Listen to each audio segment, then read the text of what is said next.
Hi అండి. నమస్తే. సహజీవనం మూడవ భాగం. చక్రపాణి 2 వారాల నుంచి మాధవి కంటికే కనిపించకపోవడంతో నీరసపడిపోయాడు. తన మీద బాగా కోపం వచ్చింది అని అతనికి తెలిసిపోయింది. నీ అంత చేతకాని వాణ్ణి బావా అని చెప్పుకోవడానికి సిగ్గుగా ఉంది అన్నట్లుగా ఉంది మాధవి ధోరణి. పాపం ఆడపిల్లలు ఏదో సాయం చేయమని కోరారు. ఆ మాత్రం చేయలేకపోవడం తన తప్పే. ఈ మాత్రం సాయం చేయలేకపోతే తనను చేతకాని వాడి కింద జమకడతారు. చక్రపాణి సీరియస్గా ఆ వ్యక్తి ఎవరో తెలుసుకోవడానికి ప్రయత్నించడం ప్రారంభించాడు. అనుకున్న తరువాత అతనికి ఆరా తీయడానికి ఏమంత పెద్ద కష్టం అనిపించలేదు. అతని రూమ్మేట్ అన్న ఇంజనీరింగ్ స్టూడెంటు. అతని ద్వారా ఇంజనీరింగ్ కాలేజీ వాళ్లలో నాగార్జునసాగర్ వెళ్లిన వాళ్లను ఆరా తీశాడు. సుబ్బారావు అనే అతను ఈ లేడీ స్టూడెంట్స్ గురించి చెప్పాడు. వాళ్ళు తనతో మాట్లాడారు అని చెప్పాడు. చాలా సరదాగా ఆ రోజు గడిచిందన్నాడు. జ్యోత్స్న పోలికలు కూడా చెప్పాడు. చక్రపాణి సుబ్బారావుని యగాదిగా చూశాడు. మాధవి చెప్పిన లక్షణాలున్నాయి. చక్రపాణికి తన విజయం సాధించాను అని తెలిసేసరికి చాలా ఉత్సాహం వచ్చేసింది. అందులో జ్యోత్స్న అనే అమ్మాయి అతని కోసం మళ్లీ చూడాలని మాట్లాడాలని ఎలా ఆరాటపడుతుందో చెప్పేశాడు. నిజంగానా? సుబ్బారావు నిశ్చేష్టుడవుతూ అన్నాడు. నిజంగానే అన్నాడతను. నేనప్పుడే అనుకున్నాను ఆ ప్రయాణంలో నాకేదో ఊహించలేని అనుభవం ఎదురవుతుందని. ఇద్దరూ కలిసి కాఫీ తాగారు. జ్యోత్స్నని చూస్తావా అని అడిగాడు చక్రపాణి. చూడకుండా ఉండగలనా అన్నాడు సుబ్బారావు. ఆ అమ్మాయి తన కోసం అంత తప్పిస్తున్నప్పుడు అతని చూపులు శూన్యంలో చిక్కడిపోయినట్టున్నాయి. అక్కడ అతని కళ్లకు ఏవో సుందర దృశ్యాలు కనిపిస్తున్నాయి. చక్రపాణి వెళ్లి మాధవికి ఫోన్ చేశాడు. మాధవి, అతను హుషారుగా ఆనందంగా పిలిచాడు. ఏమిటి? చదువుకుంటూ లేచొచ్చిన మాధవి విసుగ్గా అడిగింది. నాకు ఫోన్ చేయొద్దని, నాతో మాట్లాడొద్దని నీకెన్నిసార్లు చెప్పాను? కసురుకుంటూ అంది. ఆగు, చిరాకు పడకు. అతను అతను కనిపించాడు అన్నాడు. ఎవరతను? అతనే, మీ జ్యోత్స్న కళల్లో రాజకుమారుడు, ఇంజనీరింగ్ స్టూడెంటు. ఏమిటి? ఫోన్ పెట్టేయాలనుకుంటున్న మాధవి ఆగి గట్టిగా అడిగింది. అతను కనిపించాడు, నేను కనుక్కున్నాను అరిచినట్లుగా అన్నాడు. నిజంగానా? మాధవి కూడా అరిచింది. నిజంగానే. ఎవరతను? ఎక్కడుంటాడు? ఇక్కడే ఉన్నాడు. మేం కలిసి కాఫీ తాగుతున్నాం. నేను లేచొచ్చి ఫోన్ చేస్తున్నాను. జ్యోత్స్న అతనికి బాగా గుర్తుందట. నిజంగానా? My God! ఒక్క నిమిషం ఉండవా? ఉండు లైన్లో, ఇప్పుడే వస్తాను అంటూ ఫోన్ పెట్టేసి గదిలోకి పరిగెత్తి చదువుకుంటున్న సరితని పల్లవిని అతను తెలిసాడు రండే అని లాక్కొచ్చింది. వాళ్ల వెంటే శాంత ఆశ కూడా లేచొచ్చారు. అందరూ మాధవి మాట్లాడుతుంటే చెవులు ఫోన్ దగ్గర పెట్టారు. బావా, అతన్ని ఒక్కసారి ఫోన్ దగ్గరికి రమ్మనమనవు అంది. అలాగే, ఇప్పుడే పిలుస్తాను అంటూ వెళ్ళాడు. కొద్దిసేపైన తరువాత ఇడిగో మాట్లాడు అని చక్రపాణి మాధవికి చెప్పి ఫోన్ సుబ్బారావు చేతికిచ్చాడు. హలో అంది మాధవి. హలో, నమస్కారం జ్యోత్స్న గారు. ఎంతో పరిచయం ఉన్నట్లే అన్నాడు. మాధవి కొంగు చాటు చేసుకుని నవ్వింది. నేను జ్యోత్స్నని కాదండి, దాని ఫ్రెండ్ని, మాధవిని. చక్రపాణి మా బావ. సుబ్బారావు నాలుగు కొరుక్కున్నాడు. అలాగా, మీ గొంతు అలాగే ఉంది అన్నాడు సర్దుకుంటూ.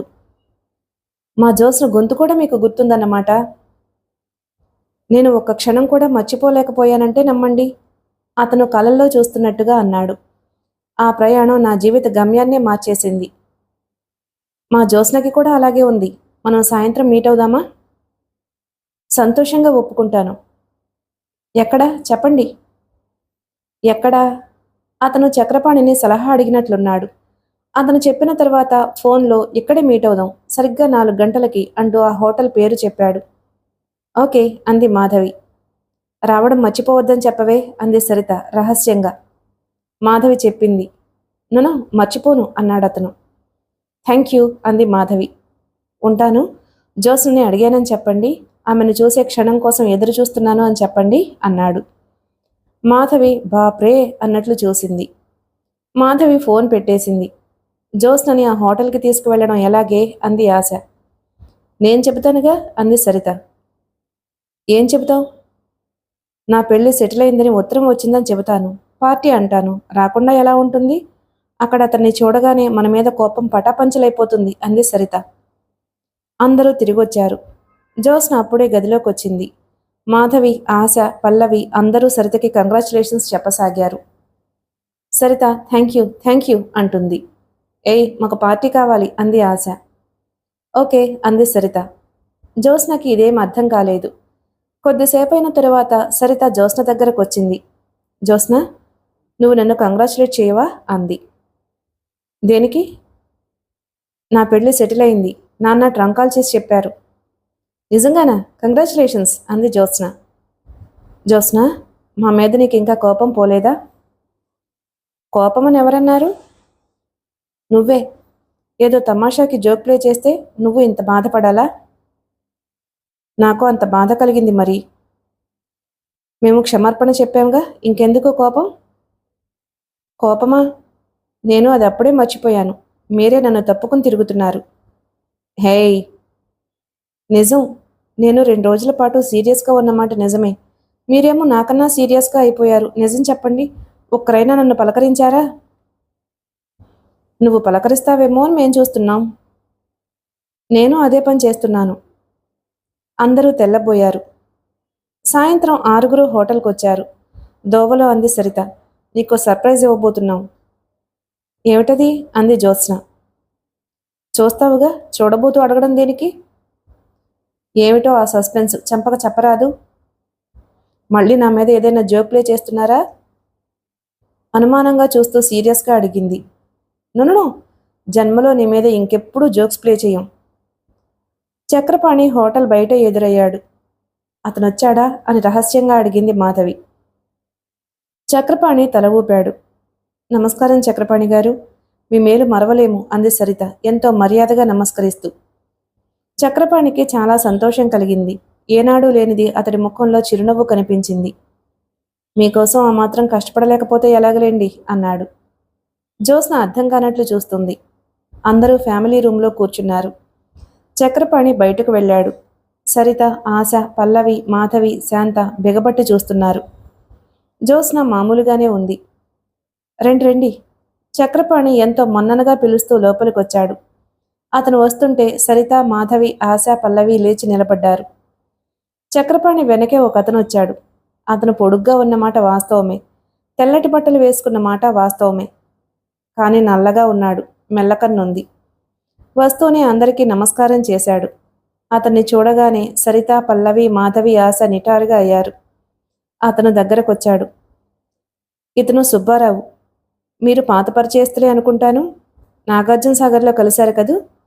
జ్యోత్స్నకి పరిచయం చేస్తూ అన్నాడు చక్రపాణి. జ్యోత్స్న అర్థం కానట్టు చూస్తూ నమస్కరించింది. ఆ రోజు నేను మర్చిపోలేను అన్నాడు సుబ్బారావు. చక్రపాణి మిగతా వాళ్ళని చూపిస్తూ పేర్లు చెప్పాడు. అందరూ నీరసపడిపోయారు.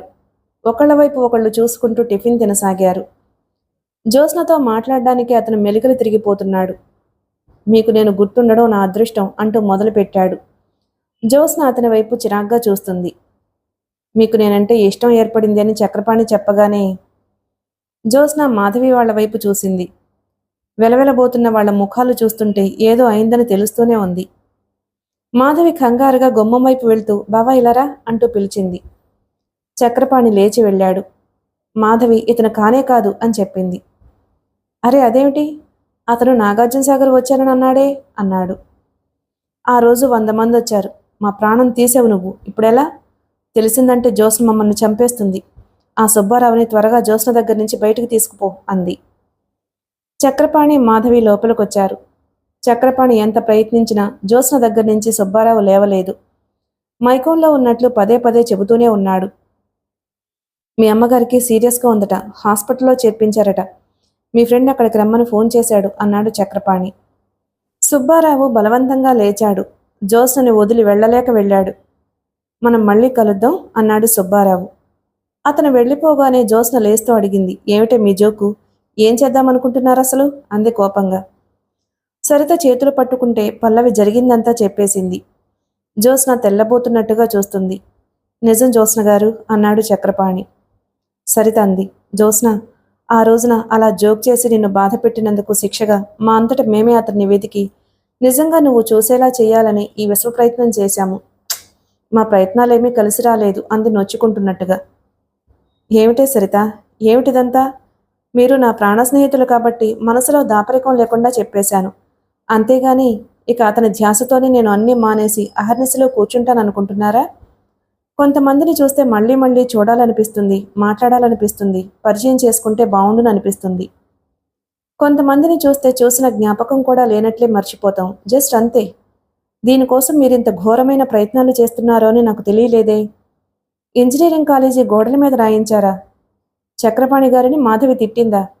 అయితే పాపం ఈ సుబ్బారావు. My God! జ్యోత్స్న ఒక్కసారి ముఖం ఎత్తి ఎరగబడి నవ్వసాగింది. జ్యోత్స్న ముఖంలో ఎప్పటిలా నవ్వు, హుషారు చూసిన తరువాత అందరి ప్రాణాలు తేలికగా అనిపించాయి. హమ్మయ్య అనుకున్నారు. పాపం సుబ్బారావు అంటూ అతని మీద జాలిపడ్డారందరూ. అవే కబుర్లు చెప్పుకుంటూ నవ్వుకున్నారు. జ్యోత్స్న సెలవులిచ్చేసిన తరువాత మయూరపురం వచ్చి 2 వారాలు పైగా అవుతుంది. ఎవరి ఊళ్లకు వారు వెళ్ళిపోగానే స్నేహితురాళ్లంతా ఒకరి క్షేమం ఒకరికి తెలుపుకుంటూ ఉత్తరాలు రాసుకున్నారు. జ్యోత్స్నకి సెలవులిచ్చి ఇంటికి రాగానే ఎప్పుడూ 1 వారం రోజులు బాగానే ఉంటుంది. బామ్మ చేసే గారాబం, ఆవిడ చెప్పే కబుర్లు, ఇరుగు పొరుగుల పరామర్శ, ఆ హడావిడితో ఆనందంగానే ఉంటుంది. తర్వాత కాలం గడవదు, తోచనే తోచదు. ఒక్కోసారి ఆలోచిస్తే ఈ పల్లెటూరిలో బామ్మ ఇన్ని సంవత్సరాలు ఎలా గడిపిందో అని ఆశ్చర్యపోతూ ఉంటుంది. ప్రతిసారి అయితే ఎలాగో అలా సెలవులు గడిపేస్తూ కాలేజీ తెరిచే రోజు కోసం ఎదురు చూస్తూ గడిపేది. ఈసారి అది కూడా లేదు. ఈసారి సెలవులకు వచ్చిన 2వ రోజుకే వరమ్మగారు మనవరాలు తలంటి పోసుకున్న జుట్టు చిక్కు తీసేటప్పుడు ఖచ్చితంగా చెప్పేసింది. బుజ్జి, ఇదిగో చదువుకున్నదేదో చాలు. చదువు అనేది అఖండ సముద్రం అనుకో. దానికి అంతు అనేదే కనుక్కోలేము. ఈ వేసవిలో నీ పెళ్లి చేయటం ఖాయం. నేను జోగారావు గారికి చెబుతాను. ఆయన ఎరుకలో మంచి సంబంధాలు 4-5 ఉన్నాయట. అన్ని వివరాలు సేకరించే ఉంచాను. నువ్వు ఆ స్థితిగతులు అన్నీ వివరంగా చూసుకో. నీకు నచ్చిన సంబంధం ఖాయం చేస్తాను అంది. పోబమ్మ, ఎప్పుడు ఇదేనా? చిరుకోపంగా అంది జ్యోత్స్న. వరమ్మగారు మనవరాలు గడ్డం పట్టుకుని తన వైపు తిప్పుకుంది.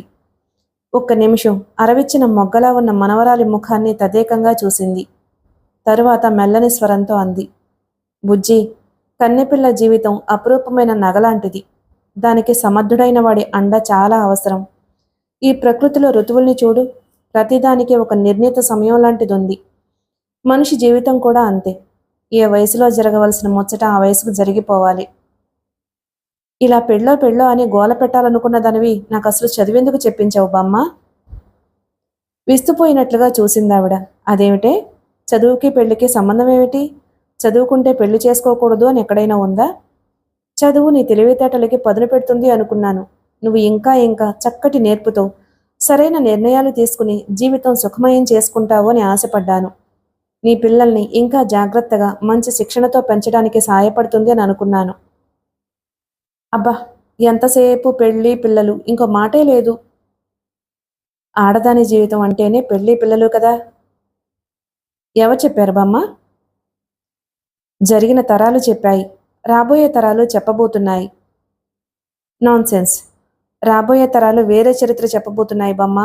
మీకు పెళ్ళే సర్వస్వం, మాకు కాదు. మీకేం కావాలి మరి? జీవితంలో స్వేచ్ఛ కావాలి. పెళ్ళి అనేది శృంఖలాలు కాకూడదు. పెళ్ళి అనేది జీవితంలో ఒక భాగం మాత్రమే. ఇన్నాళ్ళు ఆడవాళ్లు పెళ్లికి ప్రాధాన్యతనిచ్చి మిగతా వాటిని తిరస్కరించారు. జీవితాల్ని అమాయకంగా, మూర్ఖత్వంగా వంటింటికే కుదించుకున్నారు. పెళ్లి పేరుతో స్వాతంత్ర్యం అనే రెక్కలు కత్తిరించనిచ్చేవారు. ఇప్పుడు ఆ రోజులు మారిపోయాయి బామ్మ. నేనుగా ఒక వ్యక్తిత్వం ఏర్పరచుకోవాలి. నేను పెళ్లి చేసుకోవాలి అనుకోవడానికి, చేసుకోకుండా ఉండడానికి నిర్ణయించుకునే స్వేచ్ఛ నాకు కావాలి. నేను ఏదైనా జాబులో చేరితే నా జీవితం అందులో లీనం చేసుకోవాలి అనుకుంటాననుకో. పెళ్లి మాట ఎత్తకుండా ఉండగలిగే శక్తి నాకుండాలి. ఈ లోకం నన్నుగా ఒక వ్యక్తిగా గుర్తించాలి. ఒకరి భార్యగానో, మరొకరి కోడలిగానో, ఇంకొకరి కూతురుగానో కానే కాదు. అర్థమైందా? బామ్మ చేతుల్లోంచి జుట్టు తీసుకుని తనే జడల్లుకుని ఆ జడని వెనక్కి వేసుకుంటూ అంది. చూడు బామ్మ, నాకు పెళ్లి చేయాలని నువ్వు ఎందుకు అనుకుంటున్నావో నాకు బాగా తెలుసు. నీ దృష్టిలో అది ఒక ముచ్చట కాదు. నువ్వు నిర్వర్తించవలసిన బాధ్యత. నేను పెళ్లికి వ్యతిరేకమేమీ కాదు. నాకు పెళ్లి చేసుకోకుండా ఆజన్మ బ్రహ్మచారిణిగా ఉండాలని కూడా ఏమీ లేదు. పెళ్లి అంటే జీవితంలో సుఖ సంతోషాలకి ఆలంబన లాంటిది. దీన్ని జాగ్రత్తగా ఆలోచించి మనకు నచ్చిన వ్యక్తి కాదు, అవతల వ్యక్తికి కూడా మనం నచ్చాం అనే నమ్మకం కలిగిన తరువాతే చేసుకోవాలి. చాలామంది ఏదో ఒక పెళ్లిలే అని చేసుకుంటారు. తరువాత జీవితాంతం అంతా అది వదిలించుకోలేక, భరించలేక నానా అవస్థ పడతారు. మనం ఏ పని చేసినా అది మనకి శాంతిని, సుఖాన్ని చేకూర్చి పెట్టేదిగా ఉండాలి. కాబట్టి నా పెళ్లి విషయంలో నువ్వు నన్ను తొందర పెట్టొద్దు దయుంచి ప్లీజ్. జ్యోత్స్న ఖచ్చితంగా స్పష్టంగా అనేసి జడ వెనక్కి వేసుకుని అక్కడున్న టేప్ రికార్డర్ చేతిలోకి తీసుకుని వెళ్ళిపోయింది. మెట్లెక్కి పైకి పోతున్న జ్యోత్స్నని వరమ్మగారు రెప్పవాల్చడం మర్చిపోయినట్లుగా చూడసాగింది. ఆవిడ కళ్ళకి జ్యోత్స్న వింతగా కనిపిస్తుంది. ఈ జ్యోత్స్న తను ఎరిగిన జ్యోత్స్న కాదు. ఎన్ని మాటలు నేర్చింది. ఇదివరకు ఏదైనా చెబితే శ్రద్ధగా వినేది. సరే అన్నట్లు తల ఊపేది, అంగీకరించేది. 2 ఏళ్లుగా జ్యోత్స్నలో మార్పొచ్చింది. తను చెప్పింది వింటుంది, అందులో సందేహం లేదు. కానీ చెప్పిన వాటికి సమాధానంగా మరో 4 చెబుతుంది. తను జ్యోత్స్న చేత ఏదైనా ఒప్పించాలని చూస్తే అది ఒప్పుకోకపోవడమే కాకుండా ఆ నిర్ణయం సరైంది కాదు సుమా అన్నట్టు తన చేతే ఒప్పిస్తుంది. ఆవిడ నిట్టూరుస్తూ అనుకుంది, ఏదైనా జ్యోత్స్నకి పెళ్లి త్వరగా చేయడమే ఉత్తమం. ఆవిడ అనుకుంటూ ఉండగానే జోగారావు గారు వచ్చారు. రండి అంటూ ఆవిడ లేచి ఆయనని ఆహ్వానిస్తూ కుర్చీ జరిపింది. వరమ్మగారు, అమ్మ ఏమంది, ఏమైనా మాట్లాడారా అన్నాడాయన. వరమ్మగారు దాదాపు సంవత్సరం నుంచి ఏదైనా మంచి సంబంధం చెప్పమని ఆయన్ని అడుగుతూనే ఉంది. మీ బుజ్జమ్మకేమిటమ్మా, ఒక్కగానొక పిల్ల, చదువులో సరస్వతి, డబ్బుంది, ఎవరైనా ఇట్టే గంతేసి చేసుకుంటారు అన్నారాయన. అలా అనకండి, మేము నచ్చిన వాళ్ళు అనేకం ఉండొచ్చు, మాకు నచ్చిన వాళ్ళు కావాలి, ఆ నచ్చిన వాళ్ళకి మేము నచ్చాలి కదా అందావిడ. అది కూడా సులభమేలేండి, వరమ్మగారి మనవరాలు అంటే ఎవరు కాదంటారు అన్నాడాయన. మొన్న ఈ మధ్య ఆయన ఒక సంబంధం చెప్పాడు. రంగనాథం గారని రిటైరు జడ్జిట. ఆయన మనవడు. కుర్రాడు మంచివాడు, బావుంటాడు, ముఖ్యంగా బుద్ధిమంతుడు. వరమ్మగారికి కావాల్సిన లక్షణాలున్న సంబంధం ఇది. ఆయన జ్యోత్స్నది ఫోటో కావాలి అని అడిగాడు. వరమ్మగారు ఇంట్లో ఉన్న ఫోటో ఇచ్చింది. జోగారావు గారు హైదరాబాద్ వెళ్ళినప్పుడు వాళ్ళను కలిసి ఆ ఫోటో ఇచ్చొచ్చాడు. పిల్లవాడి తల్లి పిల్లని చూస్తామని కబురు చేసింది. మంచి రోజు కూడా చూశారు. ఈ మాట వినగానే జ్యోత్స్న గొంగళి పురుగులు పాకినట్లు చూసింది. ఏమిటి, నాకు పెళ్లి చూపులా? నేనేమైనా సంతలో వస్తూనా అంది కంపరంగా. కాదే బుజ్జి, ఒకరిని ఒకరు చూడడం, మంచి చెడు సంప్రదించుకోవడం ఇది మన ఆచారం కదే అంది వరమ్మగారు. ఆ ఆచారం ఎప్పుడో ఎవరో పెట్టారు, మనం పాటించాలని ఎక్కడుంది, మనం మార్చుకోకూడదా అంది జ్యోత్స్న. ఎలా మార్చాలంటావో చెప్పు. జ్యోత్స్న ఆలోచించింది. తనకసలు ఆ పెళ్లి ప్రసక్తే ఇప్పుడు నచ్చడం లేదు. నాకిప్పుడప్పుడే వద్దు బామ్మ, నా మాట విను. వరమ్మగారి ముఖంలో ఆశాభంగం స్పష్టంగా కనిపిస్తుంది. జ్యోత్స్న బామ్మగారి దగ్గరకొచ్చి చెయ్యి అందుకుని తన చేతిలోకి తీసుకుంది. బామ్మ, పెళ్లి గురించి నువ్వు తొందర పెట్టకు. పెట్టావంటే అదేదో నీకోసం బలవంతంగా నేను తప్పనిసరిగా చేయాల్సి వస్తున్న పనిలా చిరాగ్గా ఉంటుంది. కాదే బుజ్జి, జోగారావు గారు చెప్పిన ఈ సంబంధం చాలా బాగుంది. నేను కోరుకున్న అన్ని లక్షణాలు ఉన్నాయి. జడ్జి గారి మనవడట, చదువుకున్నాడట. చాలు బామ్మ చాలు, జడ్జి గారి మనవడా, ఊరు పేరు లేదన్నమాట. అదేమిటే, ఎందుకుండదు? ఉంటుందిలే బామ్మ, అందరికీ పేర్లుంటాయి, కానీ కొంతమంది మాత్రమే ఆ పేర్లకి విలువిస్తారు. అది కాదే. ఇంక నీ మాట ఏదీ వినను, నన్ను సలపకు వెళ్ళు. జ్యోత్స్న బామ్మగారి చెయ్యి పట్టుకుని గది గుమ్మం దగ్గరకు తీసుకువెళ్ళి వదిలింది. బుజ్జి, నో నో నో, ఇంకేం వినను ప్లీజ్. ఆవిడ వెళ్ళిపోయింది. జ్యోత్స్న నవ్వుకుంటూ వచ్చి మంచం మీద కూర్చుని పుస్తకం తీసుకుంది. ఆ సాయంత్రం భోజనం చేస్తున్నప్పుడు మళ్ళీ చెప్పబోయింది. జడ్జి గారి మనవడు లేడు, అతను. అన్నం నోట్లో పెట్టుకోబోతున్న జ్యోత్స్న ఆగింది. బామ్మ, నేను అన్నం తినాలా మానేయాలా? కోపంగా చూసింది. లేదులే, తిను. ఆ విధంగా 2-3 సార్లు ఆ సంబంధం సంగతి చెప్పబోయింది, కానీ జ్యోత్స్న వినలేదు. అసలు ఆ ప్రసంగమే రానేయటం లేదు. అందుకే జోగారావు గారు వచ్చి అడిగేసరికి ఆవిడికి ఏం చెప్పాలో తోచలేదు. వరమ్మగారి ముఖం చూడగానే ఆయన సంగతి గ్రహించినట్లున్నారు. సరి, మీరింకా మాట్లాడినట్టు లేదు అవునా అన్నాడు.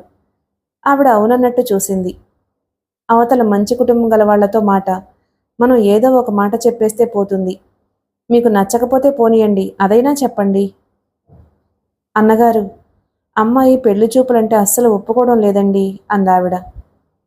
ఒప్పుకోవడం లేదు, ఎందుకని? అదంతా నచ్చదట. పోనీ ఆ అబ్బాయిని ఏదైనా వంకతో మీ ఇంటికి రప్పించగలరా? జ్యోత్స్న అక్కడికొచ్చే ఏర్పాటు చేస్తాను. ఆయన తలగొక్కున్నాడు. అది చాలా కష్టం కదండీ. మీరు తలుచుకుంటే చేయలేని పనుందా? మీరు దూరపు బంధువులే అని చెబుతున్నారాయే. అవుననుకోండి. నా కోసం మీరు ఈ ఒక్క సాయమూ చెయ్యక తప్పదు. మీ రుణం ఉంచుకోనులేండి. వరమ్మ గారు అలాంటి మాటలను చాలా ఖచ్చితంగా అమలుపరుస్తుందని అందరికీ బాగా తెలుసు. ఆవిడ ఎవ్వరి చేత ఊరికే ఏ పని చేయించుకోదు. ఎవరు ఏం చేసినా వారికి ఏదో విధంగా కృతజ్ఞతాభావంగా ముట్టజెప్పాల్సిందే. ఆయన లేచారు. సరే, ప్రయత్నిస్తానులేండి అన్నారు. ఏదో మీ దయ వల్ల అమ్మాయికి మంచి సంబంధం దొరికితే మీ మేలు మర్చిపోలేను అంది. దాందేముందులేండి, నా ప్రయత్నం నేను చేస్తాను. ఆ పైన భగవంతుడి దయ, మీ మనవరాలి అదృష్టం. వస్తాను అన్నాడాయన. ఆవిడ వాకిటి గుమ్మం వరకు వచ్చి సాగనంపుతూ, మీరు తలుచుకుంటే తప్పకుండా నెరవేరుతుందిలేండి. అబ్బాయిని రప్పించే ఏర్పాట్లు చేయండి అంది.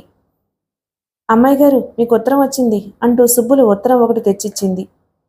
జ్యోత్స్న గదిలో మంచం మీద పడుకుని పుస్తకం చదువుకుంటుంది. ఉత్తరం చూడగానే లేచి కూర్చుంది. పుస్తకం పక్కన పెట్టి కవరు చింపి చూసింది. పైన అందంగా స్పష్టంగా ఉన్న దస్తూరి. ఆ ఉత్తరం శాంతది అని జ్యోత్స్న కవరు తెరవకుండానే అర్థమైంది. జ్యోత్స్న ఉత్తరం చదవసాగింది. చదువుతూ ఉండగా కనుబొమలు ముడిపడ్డాయి. క్రమంగా ముఖంలో కోపం, బాధ ఆవరించుకోసాగాయి. శాంత అందులో ఇలా రాసింది. ప్రియమైన జ్యోత్స్న, నువ్వెలా ఉన్నావు? నువ్వు రాసిన 4 ఉత్తరాలు అందాయి. అక్కపోయిన బాధ నుంచి మేము ఎవ్వరమూ కోలుకోలేదు. అమ్మా నాన్న ఇక అసలు కోరుకుంటారో అనే ఆశ లేకుండా పోయింది. బావైతే మరీ పిచ్చివాడైపోయాడు. నేనెరిగిన బావేనా అనిపిస్తుంది. పిల్లలైతే నన్ను క్షణం వదలడం లేదు. పిన్ని, అమ్మ ఎక్కడికి వెళ్ళింది అని ఒకటే ఏడుపు. వీళ్ళందర్నీ ఎలా సముదాయించాలో నాకు అర్థం కావడం లేదు. వదిన ఈ మూకంతా ఇంట్లో నుంచి ఎప్పుడు పోతుంది అంటూ అందరం వినేలాగే సణుగుతుంది. బావ ఉద్యోగానికి సెలవు పెట్టాడు. ఆయన్ని ఒక్కడిని వదలొద్దని డాక్టర్లు చెప్పారు. బావని పిల్లల్ని చూస్తే జాలేస్తుంది. దేవుడు వాళ్ళని అకారణంగా ఎందుకలా శిక్షించాలి అనిపిస్తుంది. జ్యోత్స్న, నువ్వు అమ్మకి నాన్నకి రాసిన ఉత్తరాలు చదివి వినిపించాను. నువ్వు రాసిందే నిజం. వాళ్ళు అనుభవిస్తున్న ఈ దుఃఖం ఈ జన్మది కాదు, క్రితం జన్మదై ఉండాలి. ఎందుకంటే ఈ జన్మలో నాకు తెలిసినంత వరకు అమ్మా నాన్న అందరికీ ఉపకారమే చేశారు గాని అపకారం చేయలేదు. జ్యోత్స్న, నీకిప్పుడు ఒక ముఖ్యమైన విషయం రాస్తున్నాను. అక్క పోయింది. బావకి మనస్థిమితం కావాలి. పిల్లలకి నా అనే అండ కావాలి. బావకి బాగా ఆస్తుంది, డబ్బుంది. ఎవరైనా పిల్లనిస్తారు. అమ్మా నాన్న బావని నన్ను చేసుకోమని అంటున్నారు. మొట్టమొదట ఈ మాట వినగానే అదిరిపడ్డాను.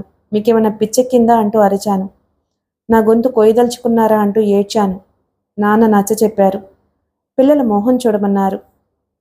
అక్క ప్రేమని జ్ఞాపకం చేసుకోమన్నారు. బావని ఈ స్థితిలో వదిలేయటం భావ్యం కాదన్నారు. ఆయన్ని మనం అందరం గుండెల్లో దాచుకోవాలి అన్నారు. వయసులో పెద్ద తేడా లేదు. లేకపోతే ఈ మాట మా నోటి వెంట వచ్చేది కాదు అన్నారు. అక్క నీకోసం, నీ చదువు కోసం ఎంత సాయం చేసిందో గుర్తు తెచ్చుకోమన్నారు. ఆ రాత్రి బావ నన్ను పిలిచారు. శాంత, వాళ్ళన్నారని నువ్వు బాధపడొద్దు. ఈ మాట నేనే తెచ్చాను. ఈ పెళ్లి నా కోసం కాదు, పిల్లల కోసం. పిల్లలంటే మీ అక్కకు ఎంత ప్రాణమో నీకు తెలుసుగా. ఇంక ఏ వ్యక్తి నా ఇంట్లో అడుగు పెట్టడం నాకు ఇష్టం లేదు. నాకు మళ్ళీ పెళ్లి చేయకుండా మా వాళ్ళు వదలరు అన్నాడు. నా కళ్ళ ముందు అక్క దీనంగా నిలబడ్డట్లే అనిపించింది. శాంత, నా పిల్లల్ని అన్యాయం చేయకే అన్నట్లే ఉంది. జ్యోత్స్న, మీ అందరికీ నా విషయం తెలియందంటూ ఏమీ లేదు. నాన్నకి పక్షవాతం వచ్చి చాలా రోజులైంది. అన్నయ్య మమ్మల్ని ఏమీ చూడడు. చిన్నప్పటి నుంచి అక్క తనే మా అవసరాలు కనిపెట్టి సాయం చేసేది. నేను ఎన్నాళ్ళ నుంచి తిన్న అన్నం, కట్టుకున్న బట్టలు, చదువుకున్న చదువు అంతా అక్కదే. బావ అక్క మాటకు ఎదురు చెప్పేవాడు కాదు. ఆ ఇంట్లో పెత్తనమంతా అక్కదే. అందుకే నేను ఏ లోటు తెలియకుండా పెరిగి పెద్దయ్యాను. అక్క ఎప్పుడూ అనేది, శాంత, మనకు చేతనైన సాయం ఉంటే ఎదుటి వాళ్ళకి తప్పకుండా చెయ్యాలి. లేకపోతే భగవంతుడు మనల్ని క్షమించడు. అక్క నిజంగా దేవతనుకో. అమ్మా నాన్నల ఒత్తిడి కంటే బావ నిస్సహాయత్వం, బాధ నన్ను ఆలోచింపచేశాయి. బావ చెప్పింది నిజమే. బావకి బాగా డబ్బుంది. బావకి ఇంకో పెళ్లి చేయకుండా ఉండరు. అక్క నన్ను ఎంత ప్రేమగా చూసేది. అక్క పిల్లల కోసం ఏదైనా చేయవలసిన బాధ్యత నాకు లేదా అనిపించసాగింది. నాకు ఎందుకో గాని రాను రాను బావని పెళ్లి చేసుకుని బావకి పిల్లలకి ఊరట కల్పించడం నా కర్తవ్యం అనిపించింది. బావని పెళ్లి చేసుకోవడానికి నిర్ణయించుకున్నాను. ముహూర్తం నిర్ణయమయ్యింది. వచ్చే 18వ తేదీ సోమవారం రాత్రి 8 గంటలకు పెళ్లి తిరుపతిలో. జ్యోత్స్న, అనుకోకుండా మీ అందరికంటే ముందుగా నా పెళ్ళైపోతుంది. మాధవికి, ఆశకి, పల్లవికి అందరికీ ఉత్తరాలు రాశాను. మీరంతా వస్తే నాకెంతో సంతోషంగా ఉంటుంది. జ్యోత్స్న, నేను పెళ్లి చేసుకుంటున్నాను అనే ఆనందం కంటే ఒక మంచి పని చేస్తున్నాను అనే సంతోషం ఎక్కువగా ఉంది. నువ్వు తప్పకుండా పెళ్లికొస్తావు కదూ? నీ శాంత. జ్యోత్స్న రెండోసారి ఆ ఉత్తరం చదవడం పూర్తవగానే పరపరా చింపి మొక్కలు చేసి లేచి వెళ్ళి కిటికీలోంచి ఆ మొక్కల్ని గిరాటు కొట్టింది. గబగబా టేబుల్ దగ్గరకు వెళ్ళి తెల్ల కాగితం పర్రునలాగి దాని మీద పెన్నుతో don't be A pool, stop the marriage, I'm coming అని రాసి గబగబా మెట్లు దిగొచ్చి సుబ్బులు, సుబ్బులు అని గావు కేకలు పెట్టి పిలిచింది. సుబ్బులు పరిగెత్తుకొచ్చింది. ఈ టెలిగ్రామ్ తీసుకువెళ్ళి పోస్ట్ మాస్టర్ గారికి అర్జెంటుగా పంపమన్నాను అని చెప్పిరా అంది. ఏమిటే బుజ్జి, ఏమైంది? వరమ్మగారు కంగారుగా వచ్చింది. శాంత దగ్గర నుంచి ఉత్తరం వచ్చింది బామ్మ. ఏం రాసిందే? జ్యోత్స్న జరిగిందంతా చెప్పింది. అది వింటుంటే వరమ్మగారి కళ్ళ నుంచి బొటబొట నీళ్లు రాలాయి. కొంగుతో తుడుచుకుంటూ, ఆడపిల్లలంటే అలా ఉండాలి, 1000 ఏళ్లు చల్లగా బ్రతకాలి అంటూ దీవించింది.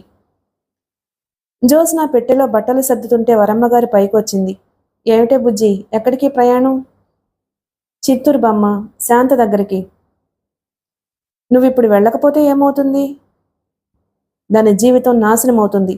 దాని బ్రెయిన్ని వాళ్ళందరూ కలిసి వాష్ చేసేశారు. అది ఏం చేస్తుందో దానికే తెలియడం లేదు. నువ్వు వెళ్ళినంత మాత్రాన దాని నిర్ణయం మారుతుందంటావా? మారినా మారకపోయినా వెళ్ళి గట్టిగా చెప్పడం నా ధర్మం. లేకపోతే మేం చెప్పుకునే స్నేహానికి అర్థమే లేదన్నమాట. నాకు అది చేస్తున్న తప్పేమిటో అర్థం కావడం లేదు. నీకు అర్థం కాదులే, నువ్వు నన్ను చంపకు పెట్టి వేస్తూ అంది. బుజ్జి, జోగారావు గారి ఇంటికి వాళ్ళ బంధువుల అబ్బాయి వస్తున్నాడు అని చెప్పాను కదా. ఎవరు? ఆ జడ్జి గారి మనవడేనా? అవును, ఆ జడ్జి గారి మనవడే, కలెక్టర్ గారి కొడుగట కూడా. జ్యోత్స్న కనుబొమ్మలెత్తి అలాగా అన్నట్టు చూసింది. నువ్వు ఊరి ప్రయాణం ఎప్పుడు పెట్టుకున్నావేమిటి? అతను వస్తుంటే నేనెందుకు ఉండాలట? అతను నిన్ను చూస్తాడట. జ్యోత్స్న నిఠారుగా అయింది. చురుగ్గా అదా సంగతి అన్నట్టు చూస్తూ అంది. నీ పెళ్లి చూపుల ప్రయత్నాలు మానవన్నమాట. వరమ్మగారికి కోపం వచ్చేసింది. ఏ ప్రయత్నాలు చేయకుండా ఆడపిల్లల పెళ్లిళ్ళు ఎలా కుదురుతాయే? నువ్వు చదువుకున్న దానివి, ఆ మాత్రం అర్థం చేసుకోలేవు? పైనుంచి ఇదొక మాట, చదువుకి దీనికి సంబంధం ఏమిటి చెప్పు? చాలా ఉంది అని ఇప్పుడు తెలుస్తోంది. నీకు ఇలాంటి తలతిక్కతనం ఆ చదివే నేర్పించింది. నిన్ను చదివించటం నాదే తప్పు. జ్యోత్స్న అప్రసన్నంగా చూస్తూ బామ్మ దగ్గరకొచ్చింది. తలతిక్కతనం చదువు నేర్పలేదు బామ్మ, అదేదో నీ దగ్గర నుంచే వచ్చింది. నా దగ్గర నుంచా? అవును, నీ దగ్గర నుంచి. నువ్వే చెప్పావుగా, తాతయ్య పోయినప్పుడు మీ నాన్నొచ్చి ఎంత రమ్మన్నా రాకుండా ఇక్కడే ఉన్నానని. ఆ మొండితనమే, ఆ నిర్భయత్వమే నాకు వచ్చిందనుకో. చాలే బామ్మ, నువ్వే చెబుతూ ఉంటావుగా, మన ముఖాన రాసిపెట్టి ఉన్న రాత ఏదీ తప్పదని. నా పెళ్లి గురించి ఆ రాతని నమ్మి నిశ్చింతగా కృష్ణ రామ అనుకుంటూ కూర్చో. మా మంచి బామ్మవి కదూ. నేను శాంత దగ్గరికి వెళ్ళాలి, ఇది అర్జెంటు. నన్ను ప్రయాణం ఆపకు, చక్కగా దీవించి పంపు. జ్యోత్స్న ప్రయాణం ఆపుకోలేదు. వరమ్మగారి ప్రాణం ఉసూరుమంది. నేను బుజ్జికి ఎక్కువ స్వతంత్రం ఇచ్చి పాడు చేశాను. ఇప్పటికైనా జాగ్రత్త పడకపోతే లాభం లేదు అనుకుంది. జోగారావు గారు మర్నాడు ఆ కుర్రవాణ్ణి వెంటబెట్టుకుని వచ్చాడు. వరమ్మగారు అతన్ని కూర్చోపెట్టి మినపసున్నుండలు, కజ్జికాయలు, కారపూస పెట్టింది. అతని తల్లిదండ్రుల గురించి ఆరాలడిగింది. బంధుత్వాలు తిరగవేయగా ఆవిడ తల్లితరపు బంధుత్వం కలిసింది. ఆవిడికి చెప్పుకోలేనంత సంతోషం వేసింది. నీ పేరేమిటి నాయనా? ఆప్యాయంగా అంది. శ్యామ్ సుందరండి అన్నాడు. మీ నాన్నగారి పేరు? రంగనాథం గారు. మా అమ్మగారి పేరు జానకమ్మ గారు నవ్వుతూ చెప్పాడు. అతను ఇల్లంతా తిరిగి చూశాడు. పైన మేడ మీదకి తీసుకువెళ్ళి జ్యోత్స్న గది చూపించింది. అక్కడ పుస్తకాల బీరువాలో పుస్తకాలు తీసి చూశాడు. ఒక్క క్షణం ఆ బీరువా మీద నవ్వుతూ 2 జడలతో ఉన్న జ్యోత్స్న ఫోటో చూస్తూ అలాగే ఉండిపోయాడు. ఆవిడ అల్మరా తెరిచి స్కూల్లో కాలేజీలో జ్యోత్స్నకి వచ్చిన బహుమతుల్ని చూపించింది. కూర్చొనైనా కాఫీ తెప్పిస్తాను అంది. అతను మంచం మీద కూర్చున్నాడు. జోగారావు గారు అక్కడున్న కుర్చీలో కూర్చున్నాడు. బామ్మగారు కిందకి కాఫీకి వెళ్ళింది. ఆవిడ కిందకి వెళ్ళగానే జోగారావు గారు అన్నాడు, చూసావుగా, ఆ అమ్మాయి ఆవిడ కంటికి దీపం అనుకో అన్నాడు. అతను మంచం మీద వెనక్కి వాలి దిండు మీద తలా నుంచి కళ్ళు మూసుకున్నాడు. అతనికి నాగార్జున సాగర్ బోట్లో వెళ్తున్నట్లే అనిపిస్తుంది. అతని పక్కన జ్యోత్స్న నిలబడి ఉంది. సన్నని సుగంధపు పరిమళం. ఆ పరిమళం పేరేమిటో అతనికి తెలియదు. తెల్లటి సిల్కు మీద ఆకుపచ్చ రెమ్మలతో గులాబీ కొమ్మలు పెయింటున్న చీర, మెడలో ఒంటిపేట గొలుసు. ఆ అమ్మాయిని చూస్తే ఇంత డబ్బున్న అమ్మాయి అని ఎవ్వరూ అనుకోరు. వారానికి 4 ఫోటోలు తెచ్చి పెళ్లి చూపులకు పదమరడం తల్లి అలవాటు. తల్లి మాటకు ఎదురు చెప్పడం అనేది ఆ భర్తకి, పిల్లలకి, నౌకర్లకి, కుక్కలకి ఎవ్వరికీ అలవాటు లేదు. అతను వెళ్ళేవాడు. వెళ్ళిన ప్రతిసారి ఇబ్బందిగా ఫీల్ అయ్యేవాడు. తల్లికో తనకో ఎవరికో ఒకరికి నచ్చేవాళ్లు కాదు. ఆ సంబంధం క్యాన్సిల్ అయ్యేది. నా పెళ్ళయ్యే లోపల ఎంతమంది చేత నేను తిట్లు తినాలో అనుకునేవాడు. ఈ పెళ్లి చూపుల తతంగం అతనికి ఇష్టం లేదు. కానీ తల్లి దానికి అంగీకరించదు. మన వంశమేమిటి? నువ్వు జడ్జి గారి మనవడివి, కలెక్టర్ గారి కొడుకువి. నీకు భారీగా రావాలంటే రాబోయే అమ్మాయికి ఎన్ని అర్హతలుండాలి? ఆ అర్హతలు అనేవి మనం స్వయంగా కూడా తెలుసుకోవాలి అనేది. ఓకే ఓకే అనేవాడతను. అతడు తల్లికి గారాల తనయుడు. అతను చిన్నప్పటి నుంచి తనకంటే తల్లి ఆనందం కోసం ఎక్కువగా పనులు చేసే అలవాటుంది. తల్లి ప్రతిసారిలాగానే ఆసారి కూడా 5-6 ఫోటోలు తెచ్చి అతని ముందు పడేసింది. అందులో ఒకటి తీసి పక్కన పడేస్తూ, ఈ అమ్మాయి చదువుకున్నమ్మాయి, అయినా వాళ్ళ వంశం పల్లెటూరిది. ఆ పల్లెటూరి ఛాదస్తాలు మనం పడలేం కాబట్టి ఆ సంబంధం చూడనవసరం లేదు అంది. శ్యామ్ సుందర్ అన్ని ఫోటోలతో పాటు తీసి పక్కన పడేసిన ఆ ఫోటోని కూడా చూశాడు. ఆ ఫోటో వైపు చూడగానే అతని శరీరం ఒక్కసారిగా జల్లుమన్నట్లయింది. ఫోటోలోంచి జ్యోత్స్న నవ్వుతుంది. అతను క్షణంసేపు తనకు ఎదురుగా కూర్చుని ఉన్న తల్లి గురించి, మిగతా ఫోటోల గురించి మర్చిపోయాడు. నిజం చెప్పాలంటే తల్లి ఎదురుగా ఉండి ఏదో మాట్లాడుతుంటే ఆ విషయమే వినకుండా పరధ్యాసగా అయిన మొదటి క్షణం అదేనేమో. తల్లి జోగారావు గారికి ఆ ఫోటోలు ఇచ్చేయమని చెప్పింది. శ్యామ్ సుందర్ జ్యోత్స్న ఫోటో తప్ప మిగతా అందరివి ఇచ్చేశాడు. ఆయన ఫోటోలు లెక్క చూసుకుని అతని వైపు చూస్తూ ఆ ఫోటో ఏది అంటూ ఆరాగా చూశాడు. నా దగ్గరుందిలేండి. అంటే? అలా బజార్ వెళ్దాం రండి అంటూ ఆయన్ని హోటల్కి తీసుకువెళ్ళి జ్యోత్స్న వివరాలన్నీ అడిగాడు. నేను ఆ అమ్మాయిని చూస్తాను అన్నాడు. అలాగే తప్పకుండా అన్నాడాయన సంతోషంగా. చూడండి, నేను పెళ్లి చూపులకి రాను, మీ బంధువుగా వస్తాను. ఈ విషయం ఇప్పుడే మా అమ్మకి కూడా చెప్పొద్దు. ఆ అమ్మాయితో నేను మాట్లాడిన తర్వాత మీకు చెబుతాను, సరేనా? జోగారావు గారు అర్థమైందన్నట్లు తలాడించారు. అతను స్నేహితుడు పెళ్లికెళ్ళొస్తూ ఆ ఊరొచ్చాడు. అతని రాకను వారం ముందే తెలియచేశాడు. అయినా ఆ అమ్మాయి ఇంట్లో లేదు. స్నేహితురాలు పెళ్ళట, తిరుపతి వెళ్ళిందట. అతను జ్యోత్స్న గదిలో మంచం మీద 1 నిమిషం పడుకుంటే ఎలాగో అనిపించింది. I like you, I like you అంటూ తన మనసుని ఆ దిండుకి, మంచానికి, ఆ పుస్తకాలకి, ఆ గదికి చెప్పి జ్యోత్స్నకి తెలియచేయమని చెప్పాలనిపించింది. బామ్మగారు ఇంతలో కాఫీ తెచ్చింది. అతను లేచి కూర్చున్నాడు. జ్యోత్స్నకి నా చేతి కాఫీ అంటే ఎంత ఇష్టమో అందావిడ. అతను తాగి చూశాడు. నిజంగా చాలా బాగుంది. ఈ రోజు నుంచి నాకు కూడా అన్నాడు. అరగంట తరువాత అతను వెళ్ళిపోయాడు. 3వ రోజున జ్యోత్స్న ఊరు నుంచి వచ్చింది. రావడమే చాలా చిరాగ్గా, కోపంగా ఉంది. పెళ్లి బాగా జరిగిందటే అని అడిగింది వరమ్మగారు. ఎందుకు జరగదు? బాగానే జరిగింది. వాళ్ళంతా ఆ పెళ్లి జరిపించడానికి కంకణం కట్టుకున్నారుగా. పోనీలే పాపం, మంచి పనే చేసింది. నీకు అలాగే అనిపిస్తుంది. ఇదిగో బామ్మ, ఇప్పుడే చెబుతున్నాను, అది మంచి పని చేసింది అని నా దగ్గర ఎప్పుడూ అనకు. నేను కలలో కూడా అనుకోను. నేను చెబుతున్నానుగా, అది ఈ పని ఎందుకు చేసిందో నాకు తెలుసు.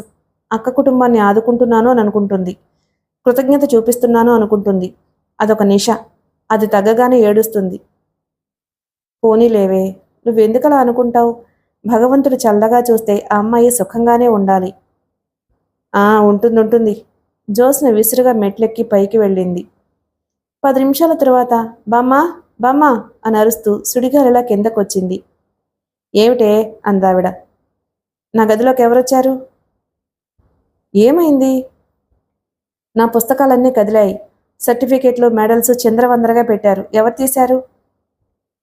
అవా? అవి నేనే తీశాను. నువ్వా? ఎందుకు? ఏం అవసరం వచ్చింది? అదా, ఆ అబ్బాయి వచ్చాడే బుజ్జి. ఏ అబ్బాయి? జడ్జి గారి మనవడు వచ్చాడు. వస్తే నా గదిలోకి ఎందుకు తీసుకువెళ్ళావు? చూస్తానంటేను తీసుకువెళ్ళావు అంతేనా? బామ్మ, పరాయి వాళ్ళు నా గదిలోకి రావడం నాకు ఎంత మాత్రం ఇష్టం లేదని తెలిసి కూడా ఇలా ఎందుకు చేసావు? అది కాదే బుజ్జి, ఆ అబ్బాయి ఏం చదివాడో తెలుసా? నాకు అనవసరం, నాకు తెలుసుకోవాలని లేదు. అతని ప్రసంగం నా దగ్గర ఎప్పుడూ తీసుకురాకు. జ్యోత్స్న అంటూ ఉండగానే జోగారావు గారు వచ్చాడు. వరమ్మగారు, ఆ అబ్బాయి జ్యోత్స్నంటే బాగా ఇష్టపడ్డాడు. అతనికి ఏమీ అభ్యంతరం లేదట. ఏమని ఉత్తరం రాయమంటారు? వరమ్మగారు జ్యోత్స్న వైపు చూసింది. జ్యోత్స్న వెటకారంగా అంది, ఇష్టపడ్డాడు. అతను ఇష్టపడింది నన్ను చూసి కాదు, ఈ ఇంటిని చూసి. మీరు చెప్పిన మా బామ్మ పేరిట ఉన్న ఆస్తిని చూసి. అందుకే నన్ను చూడకుండా, నాతో మాట్లాడకుండా ఇష్టపడిపోయాడు. బుజ్జిమ్మ, నువ్వు తొందరపడి మాట్లాడుతున్నావు. ఆ కుర్రాడు అలాంటివాడు కాదు. అసలు ఇల్లరికం రావడం ఇష్టం లేదు. కానీ నేను నచ్చచెప్పి ఒప్పించేసరికి నా తాతలు దిగొచ్చారు. ఇల్లరికమా? భేష్, వ్యవహారం చాలా వరకు వచ్చిందన్నమాట. ఏం బామ్మ? జ్యోత్స్న ఆవిడ వైపు తిరిగింది. ముహూర్తం కూడా పెట్టించేశావా? ఆవిడ మాట్లాడలేదు. జ్యోత్స్న జోగారావు వైపు తిరిగింది. చూడండి, మీకు పెళ్లిళ్ళు చేయించడం అనేది ఒక పెద్ద వ్యాపారం అని నాకు బాగా తెలుసు. కానీ మీ వ్యాపారం నా దగ్గర సాగదు. నా పెళ్లి నేను చేసుకోగలను. మీరు నాకేమీ సంబంధాలు చూడనవసరం లేదు. జోగారావు గారికి కోపం వచ్చేసింది. ఇదిగో అమ్మాయి, నీకు ఇష్టం లేకపోతే చెప్పేయి, అంతేగాని అనవసరంగా పెద్ద పెద్ద మాటలు మాట్లాడకు. బామ్మగారు అడిగితే చెప్పాను, నా తప్పేమీ లేదు. వరమ్మగారు, వాళ్లకు ఏం రాయమంటారో చెప్పండి. జ్యోత్స్న తనే సమాధానం చెప్పింది. నేను చెబుతున్నానుగా, పెళ్లి కూతురు ఇష్టపడడం లేదు అని రాయండి. రాస్తాను. నాకేమైనా భయమా? ఆ అబ్బాయికి ఆడపిల్లలు దొరకనా? ఆయన వెళుతూ జ్యోత్స్న వినాలనే గట్టిగా సణిగాడు. అసలు అలాంటి అబ్బాయికి భార్య అయ్యే అదృష్టం సామాన్యమైందా? ఎవరు ఏ బంగారు పూజ చేసుకుని ఎక్కడ ఎదురు చూస్తున్నారు? జ్యోత్స్న రోషంగా ఏదో అనబోతుంటే వరమ్మగారంది, ఇంకెందుకు మాట్లాడతావు? మాట్లాడకు. ఇష్టం లేదు అని రాయమన్నావుగా, రాసేస్తాడు. చక్కని కుర్రాడు, ఎంత బుద్ధిమంతుడో. నా చేతి కాఫీ బాగుందని ఎంత మెచ్చుకున్నాడో. ఇంట్లో తిరుగుతుంటే చూడముచ్చటగా ఉన్నాడు. ఆ వినయం, ఆ అణుకువ ఇప్పటి మగపిల్లల్లో ఎక్కడా చూడం. జోగారావు గారు అన్నది అక్షరాల నిజమే. అతని కోసం ఏ అదృష్టవంతురాలు ఎక్కడ పూజలు చేస్తుందో. జ్యోత్స్న మూతి ముడిచి పైకి వెళ్ళిపోయింది. పైన గదిలోకొచ్చి మంచం మీద అలసటగా కూర్చున్న జ్యోత్స్నకి పెద్ద ప్రమాదం తప్పినట్లుగా అయింది. తను రావడం ఆలస్యమైతే బామ్మ లగ్నం కూడా పెట్టించేసేదేమో. హమ్మయ్య, సమయానికొచ్చి ఉరితాడు తప్పించుకుంది. జ్యోత్స్న గుండెల నిండా గాలి పీల్చుకుంది. పెళ్లి కూతురుగా ఉన్న శాంత కళ్ల ముందు మెదిలింది. ఆ బావ, పిల్లలు, వాళ్లకు చాకరీ తప్ప శాంత ఏం బావుకుంటుంది? జ్యోత్స్న నిట్టూర్చింది. మిగిలిన కథ తరువాయి భాగంలో విందాం. Please like and subscribe my channel. Thank you.